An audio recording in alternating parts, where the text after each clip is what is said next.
Turbo Conquering Bakery. Ooh, alright, folks. Okay, so for anyone who just wants the brief summary, we'll do this first. I've pretty badly fucked my arm up, and I'm going to be out of.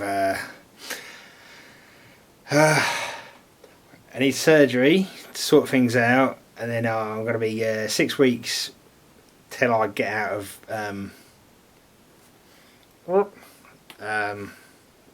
cast, I guess, and then another 6 weeks until I can start trying to lift heavy stuff, and then another 3 months until the strength's back. Yeah, that's it. So we're gonna have a little bit of a hiatus from the bunker videos, because the next bit I've got to do is getting a door frame in, and they're really fucking heavy, aren't they? Like, from now on we're just going to be constantly shoveling and mixing up cement anyway, so but yeah, this isn't going to help the bunker progress very much, is it? Hey, okay, so that's that. You can get on with your lives now, yeah.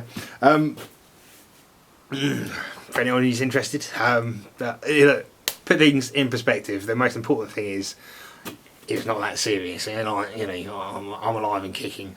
And to put things in even more perspective, I get a little Facebook message from my mate Sam. Yeah, he's been commenting on my shitty videos for like the last 6 years or something. And he sent me a little picture of his new arsehole. He nearly died in hospital. So that's that really obviously. I had to go and see the surgeon this morning, that's obviously like two different ends of the spectrum, isn't it? Me, I might end up a little bit weak armed for a bit. He's just dodged a bullet, literally. But yeah, so rather than give me any sympathy, I don't need it. Honestly, I don't do well with sympathy. Unless it's my missus who can bring me a beer in bed, like I'm much happier with a bit of gentle verbal abuse or something like that. Yeah. We can all wish Sam a happy new arsehole to you. Happy new arsehole to you. Happy new arsehole, Sam. It's good that you didn't die, mate. Happy for you, happy. I hope everyone else is too. Anyway, yes, you can all wish him happy new arsehole in the comments. I'm sure he'd love that. So I fell out of a tree. I was actually doing something good. I was cutting the trees around the flagpole out the front of the village hall, because my missus, she has to get her claws into the village gossip like faster than anyone else. So she's on the village hall committee. And I end up getting roped into shit, don't I? So I was up there, and an a girl I used to fool around with like 12 years ago, 13, 14 years ago. She was just driving past the bottom, pulled up, looked at me, and all these things going through my head. It's like, because my missus was down at the bottom, just by the main road, isn't it? Telling me when I could lock the branches off, without the branches landing in front of the traffic, because I didn't have a clear line of sight down the road. So two of them, a nerve-wracking experience having two women in your life close together like that, isn't it? And anything could happen. Nothing good could happen, but anything could happen. Yeah. Anyway, she drove off. No conversation. Fine, great. So my mind was in another place, and rather than getting out of this tree, the way I'd got up this tree by putting the chainsaw in the crutch of the tree and going up with my chest against the tree, I was just sat in the crutch of the tree, daydreaming that, thinking about I don't know, anything but what I should have been thinking about, and I just slid out of the tree, chainsaw in one hand, and as I was sliding out of the tree, I realised this is a terrible idea. What am I doing? I've grabbed hold of something, and all my body weight jerked on my arm, isn't it? And I was hung there in my arm, but I had this pop sensation and a tremendous fiery feeling in my in my bicep, and what I've done apparently is it's called a distal. Oh yeah, there you can see it. A distal tear of the bicep ligament. So your biceps are sort of sack of muscle, and it tapers off into ligament at the top and at the bottom. And I pulled the ligament away from the bone, so my biceps currently doing absolutely fuck all apart from hurting. Yeah, it's, you know, and you know, a lot of people you know, make do with that. And there's actually a bigger muscle behind the bicep, and you know, with a little bit of work, you get most of your sort of curling strength back. But the things you lose out on are all the things that really matter to me. Otherwise, I'd think twice about surgery. But you know, you never have any power in a screwdriver, and I can feel already like I've absolutely, you know, got absolutely no power in cutters, and same even less so with these things at height. So basically, pliers, screwdrivers, and canoeing would be, you know, that's my life, isn't it? So, you know, the option's there to get it sorted. So I'm getting it sorted basically. It's like, you know, grip strength as well plummets. My grip strength is fucking epic. See, maybe some of you remember I chopped through this finger whilst I was camping with my brother in Norway, and they stitched it back together. Either way, I had some physio and I was back here, isn't it? And yeah, she made me do this squeezy grip tester thing. Had a little dial on it, shows how many kilograms you're pulling. 76 fucking kilos. So she had to do this and to do a little comparison.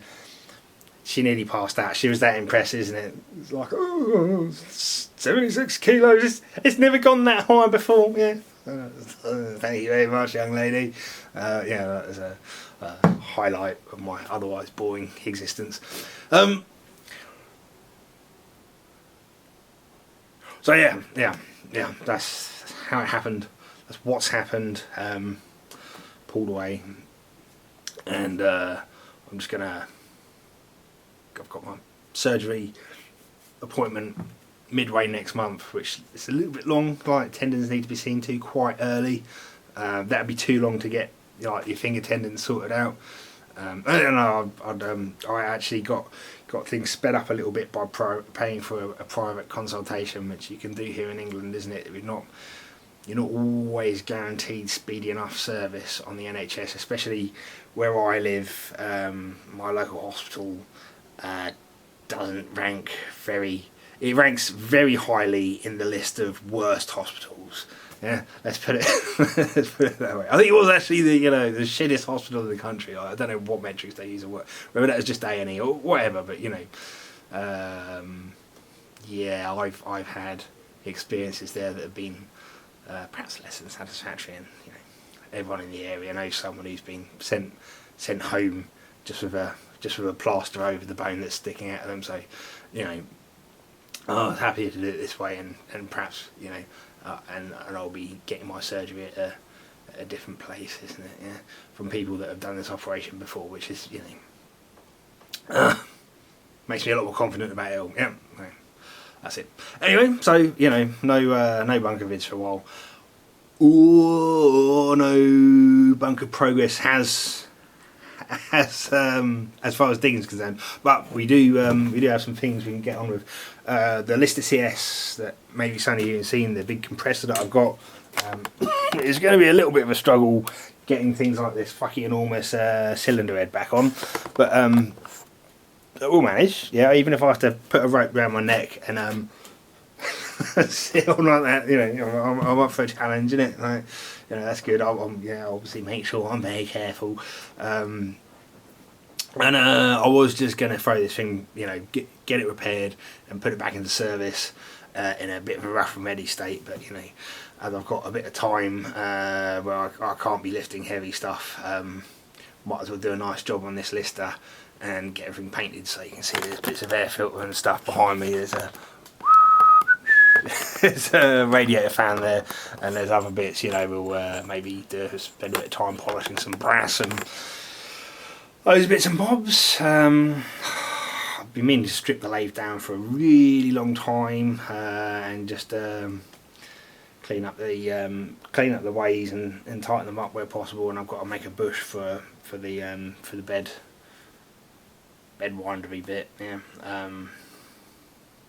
that's a bit sloppy, so that'll be a fun project that shouldn't be too physically taxing. And then as far as the bunker goes, it's hanging in the hospitals, isn't it? Oh, it'll fucking kill you, won't it? As far as the bunker goes, yeah, I've been getting really frustrated with the speed of that shitty electric winch. So I guess we can spend a bit of time in here sorting the winch out, sorting the hydraulic winch out, which would be epic. And then we'll bring the lister back in, and you know, try and figure out how we're going to do this remote controlled diesel hydraulic 20-ton winch, which would be awesome. That should be a lot of fun. Yeah, it needs to be remote starting. Obviously, I don't want it running all the time I'm down in the bunker, but I want to be able to hit a button. And it hasn't got a starter motor in it. We could just get a starter motor. We're not going to get a starter motor. I want to make a starter Jenny and a powered decompression lever. Yeah, so we'll start it electrically as if we were starting it by hand, by spinning it up, then dumping the deco, and that should be a lot of fun. That should be a lot of fun. But I'll do some electronics, and also have to make a special clutch and belt arrangement for the starter Jenny, because we want it geared down for starting, and this geared down for starting, and then we want the engine geared down for driving the alternator. It'll be a lot of fun. It should be a lot of fun. Maybe it'll be a lot of fun. Maybe it'll probably be boring. It'll probably just be me rabbiting on like this, isn't it? But yeah. And of course the foundry still needs finishing. Yeah, we haven't had. I got a bit sidetracked, obviously. We started it and then realised how flipping ridiculous the output was, and haven't actually found a safe way of running it. So I'm going to keep an eye out for some nice spiral ducting, sort of 8 to 10 inch, and pop that in, and we'll give that a go. And then I've got some other bits we can play with and try and get the fueling a little bit more accurate. Right, so that's it. That's me. That's been the last week. I didn't really want to say anything earlier. I'm meant to be starting a new job next week. Obviously didn't want to make a little video explaining that I'm fucked until I'd had a chat with those guys, and they still haven't got back to me. At least they know what's going on now, because I've waited until I knew what the surgeon wanted to do before I let them know whether I could or couldn't start. So they've yet to tell me whether or not I'll still have a job waiting for me at the beginning of August. So hopefully, because I love that place. I absolutely love it. I've been contracting the last few years, and out of everywhere I work, that one's pretty cool, and it's nice and local. I can cycle there, and just all nice, isn't it? Everything about that place is perfect for me. But I've got a fucking. My timing's perfect. As always, my timing is absolutely fucking spot on, isn't it? Yeah. Okay. But, such is life. It's not the end of the world if they've got to let someone else in, isn't it? It's completely understandable, isn't it? But it's a fairly big team there, so hopefully something will come up fairly soon afterwards. Anyway, that's it. That's me. I'll get back on with my painting with these various list of bits. Have a nice week, folks. I'll see you all again soon, won't I? Alright, cheerio, bye bye.